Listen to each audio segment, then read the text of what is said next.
तहकीकात होनी चाहिए। हो कैसे रहा है, इसके बजाय कि इनको मारें, इनको पकड़ना चाहिए और पकड़ के हमें मालूम करना चाहिए कौन इनके पीछे। कोई ऐसी एजेंसी तो पीछे नहीं है जो उमर अब्दुल्ला को डिस्टेबलाइज करना चाहती है। It is very unfortunate that on an issue as sensitive as this, rather than put nation first, some people are doing politics first, parivar first, vote bank first. It doesn't behove of Mr. Farooq Abdullah, in order to shift his responsibility or in order to give a cover fire to the sponsors of terrorism, that they blame the Indian forces, Indian agencies. But it seems to become a habit for the Congress and the ecosystem which is in power in Jammu Kashmir. Because we have seen Congress has given clean sheet to Pakistan and sponsors of terror on 26/11, on Samjhauta, on Pulwama. Now the same modus operandi is being used. Congress is a supporter of the Farooq Abdullah, Omar Abdullah government. They should tell us, do they want to put politics above Rashtra-niti, Rajniti above Rashtra-niti, so that the terrorists get a cover fire and Saurakshan? It would then seem that Congress and uske allies का हाथ आतंकियों के साथ।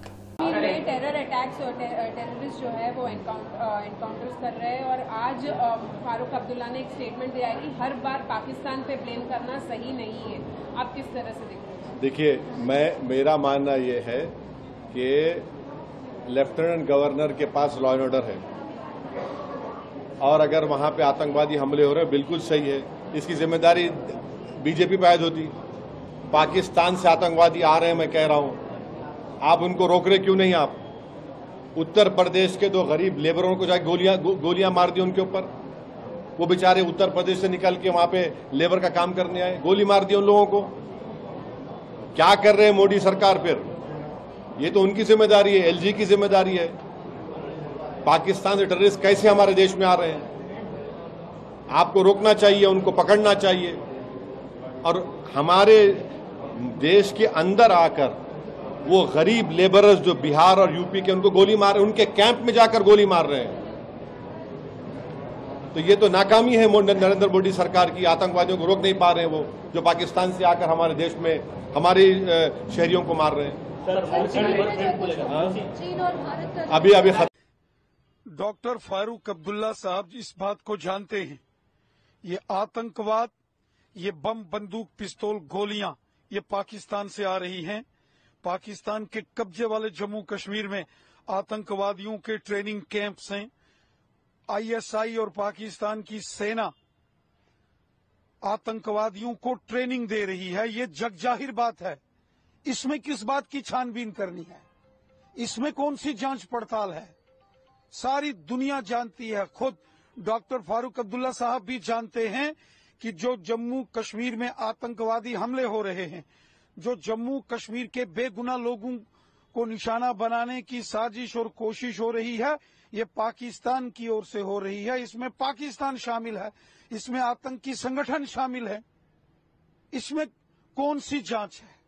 हम सबको मिलकर एकजुट होकर हमारी सेना, पुलिस और पैरामिलिट्री फोर्सेस का सहयोग करना चाहिए, साथ देना चाहिए और आतंकवाद के खिलाफ जंग लड़नी पड़ेगी। हम सबको मिलकर देश के दुश्मनों के खिलाफ लड़ना पड़ेगा, जो अमन के दुश्मन हैं, जो कश्मीरियों के दुश्मन हैं, जो इंसानियत के दुश्मन हैं, उनके खिलाफ हम सबको मिलकर एकजुट होकर जंग लड़नी पड़ेगी। और डॉक्टर फारूक अब्दुल्ला साहब को सीधा सीधा कहना पड़ेगा कि इसमें पाकिस्तान शामिल है और पाकिस्तान को कटघरे में खड़ा करना पड़ेगा। सिक्योरिटी लैप्सेस का प्रश्न नहीं है। यह तो आप जानते हैं कि पहले कितनी आतंकवादी वारदातें होती थी। अब तो बहुत ये कहा जाए कि अब पहले के कंपैरिजन में बहुत ही नगण्य हुई हैं और हमारी सिक्योरिटी फोर्सेस पूरी तरह से सजग हैं और ऐसी परिस्थितियां वहां पर पैदा होंगी कि फिर आतंकवादी वारदातें पूरी तरह से वहां से समाप्त होंगी और जम्मू कश्मीर का तेजी से डेवलपमेंट भी होगा। जिस तरह से परिवर्तन हुआ जम्मू कश्मीर में इलेक्शन के बाद टेररिस्ट अटैक बढ़े हुए हैं, कुछ जो सिविलियन पर काफी अटैक हो रहे हैं। नहीं, देखो, ऐसा ये नहीं कह सकते कि बहुत बढ़े हुए हैं, लेकिन जो भी हुए हैं, इधर 1, 2, 3, 4 घटनाएं हुई हैं वो निश्चित रूप से दुर्भाग्यपूर्ण हैं और हमारी सिक्योरिटी फोर्सेस पूरी तरह से सजग हैं और उसका जवाब भी दे रही हैं। ऐसा नहीं है कि उसका जवाब नहीं दिया जा रहा है। बहुत सारे टेररिस्ट मारे भी गए।